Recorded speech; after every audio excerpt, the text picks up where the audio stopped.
So my first question for you is, what do you believe are the problems facing CYFD today? I think CYFD has a lot of challenges.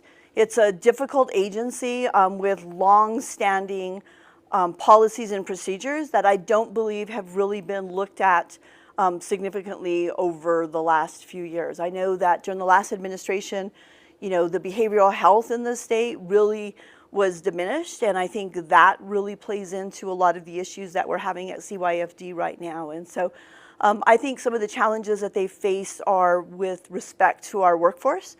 We have a high vacancy rate in our protective services. It's an incredibly difficult job. And from what I've been able to gather since coming on board a little over a week ago, is that we don't have a good retention rate for those employees. I think there's a lot of burnout for them. So we're really looking at what we can do for our current employees to make sure that they have the tools necessary to be able to perform those jobs.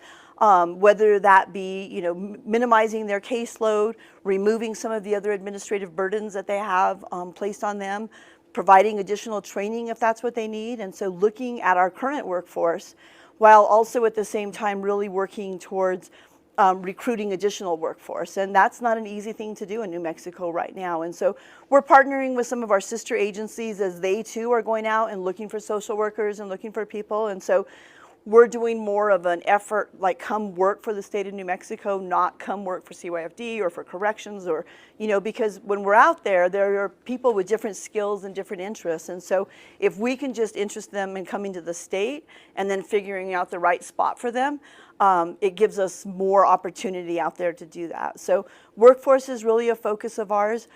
In addition to that, it's really recruiting foster families. And the same thing, taking care of the foster families that we currently have, making sure that they have the support from our agency, they have the resources that they need to be successful, and then really looking to recruit more individuals to be foster families and some specialized foster families, dealing with teens and dealing with kids with special needs. Those are areas that we have a really difficult time in placing. And I think people hear it all the time, kids overstaying in an office. And so that's not something that we want to do. It's not a practice that we think is beneficial. But when you have a teen in crisis and they're in our custody and you can't find that appropriate placement for them, that is a last resort. And our staff has been great to be able to, they have to make arrangements at home to spend the night in an office with a child. And so it's not an ideal situation for anyone. So I think really recruiting those foster parents and then providing them the support that they need to be successful. Absolutely. And I think that's something that we're touching on, right? The number of foster parents has declined over the last 5 years. Why do we think we're seeing that? It's a difficult position. I mean, I think, there are more kids that need assistance. I think currently we have about 1,700 kids in our foster care system, and we have about 1,100 foster families. And so, some of those kids, some of those families have more than one child, and so, but it's really a difficult situation. And I don't know that with the caseloads that our caseworkers have, that we are really spending enough of our time to make sure that the foster families have the support that they need. So we're really looking at a reorganization within CYFD to look at exactly that, and if necessary, have different teams, one that supports the investigation side and then one that supports the fostering. And so hopefully, we can provide those services to those foster families. We're creating a new hub, which is going to be amazing. And so I'm really excited to be able to share that with the public. But that will be available probably in the next couple of weeks. And that is really intended for foster families and advocates so that they can kind of go on and get all the information that they need for CYFD. We'll be asking them, what do you need from us, and an opportunity for them to post out there. We'll do frequently asked questions. We'll do online trainings for them and really give them the support that they need. We're also doing roundtables. We did 2 in Albuquerque to talk with advocates and foster families and foster kids to find out what are some of the barriers that you have and how can we at CYFD do a better job to make sure that you can be successful and have the tools that you need.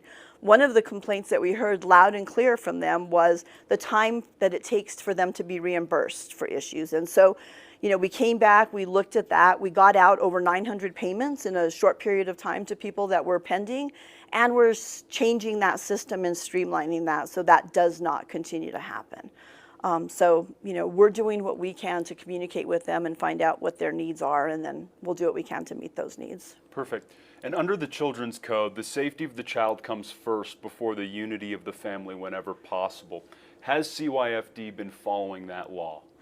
CYFD looks at every case independently, and I know there's a lot of talk about reunification, and that is a goal. I mean, I think that a child does better when they're with their family unit, and kids love their parents, right? I mean, we see that every day. Regardless of the situation, they love their parents. So reunification is important to us, but not without the right supports. Making sure that people have a safety plan, and it's a thorough safety plan that really does look at the safety of the child and make sure that we're then following up and making sure that they're receiving those services and that they're being successful at them. Just because we say we're going to put you in these trainings or put you in these services doesn't always equate to success. And in those situations, our priority is really making sure that the kids have a permanent, safe situation. So there have been 9 deaths due to the CARA Act/policy. Does CARA need to be changed?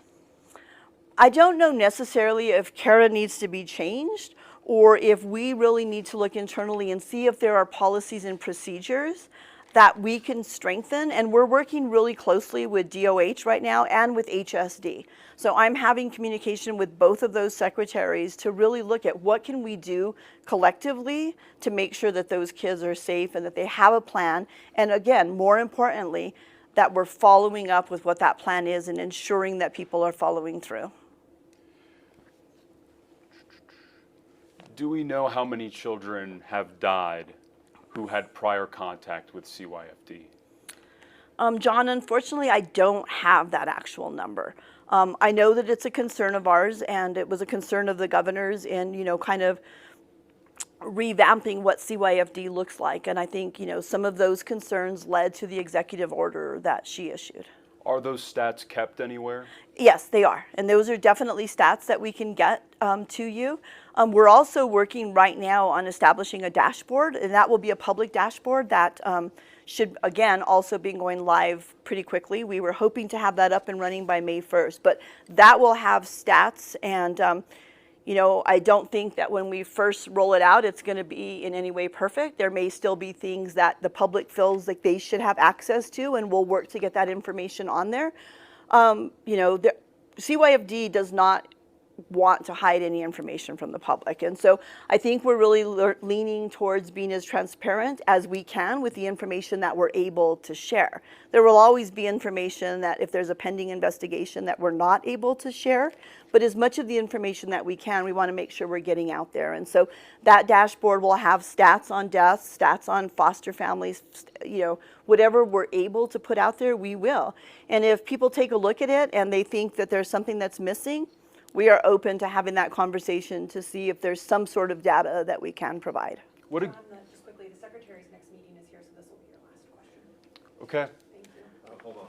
We can. You call it, TJ. I think we started a little bit late, and I'm happy to do a couple more. Okay, all right. Yeah, we have Yeah. one question that I wanted to Yeah. ask for sure. I think we have a few more What minutes. one, so as long TJ? as like 3. Okay. Okay. Okay. Sorry, we did start late, and that was my fault. So. Let's see here. So TJ, I want to do 10 as the last question. Do you have any others? I just want to make sure we're good with what he needs. Number 4. Okay.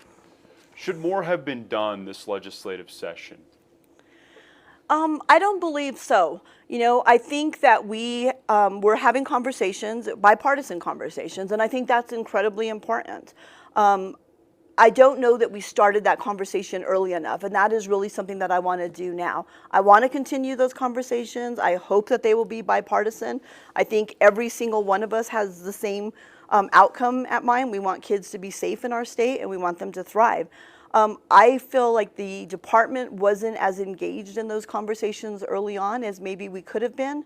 And I don't feel like we did enough outreach to advocates and constituents to get their buy-in on some of that legislation.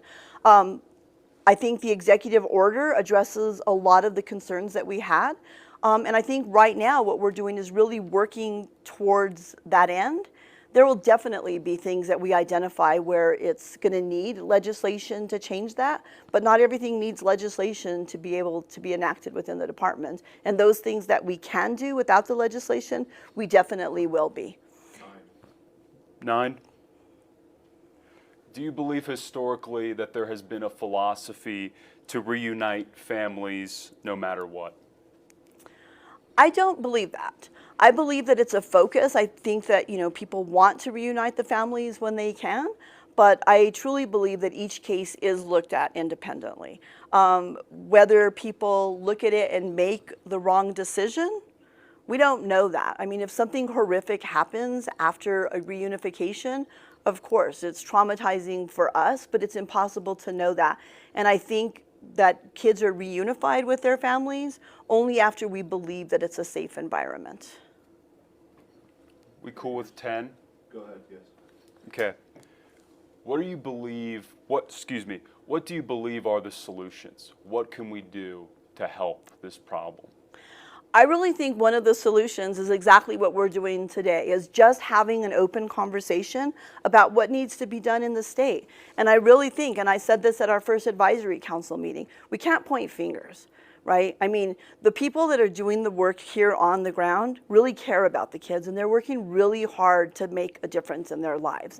And it's hard for me to be out in the public when, everybody thinks CYFD is doing everything wrong. And if we can unite, and really, we're open to hearing suggestions. Like, what do people really think? What do legislators think needs to be done? What do community advocates and leaders think needs to be done? And let's all come to the table, and we hopefully can do that through our advisory council. But let's hear those concerns, and then let's unite to actually find solutions that'll work and move those forward. And I'm hoping that in my short time at CYFD, that is something that I can really bring to the table and help to make happen. 11. Do we have time? Yeah? Last one? Yeah, last one. Okay. Do you believe CYFD has taken on too many roles? Is it trying to handle too much? I think there's a lot, and I think that the way CYFD was structured, it may have been too much. But I think in our reorganization and really, breaking it out into divisions or departments that are workable and getting leadership at that level to really streamline what they do and how that flows throughout the agency, I think it's manageable. And I think by pulling things out of the agency and reassigning them elsewhere, you lose that collaborativeness. I really believe that, protective services, some of the crossovers with juvenile justice. And so building a team and a support system for individuals within that include behavioral health is really important. So I think keeping those together, but really streamlining how they function, can really give us some positive outcomes. Okay, Secretary, I've got to ask you something legally because we had some people making accusations. We just need to ask this one question. Why did Secretaries Vigil and Blaylock leave, if you can answer that question at all? As I've said, it's a really difficult job. And I think people that come into this job do it because they truly care about the outcomes of the kids. And so it wears on you. It's really a difficult position, and every fatality and every critical incident and every child that you can't help, you really take that personally, and I think it weighs on you. John, just ask that question. She doesn't have to answer it because I need you to ask it.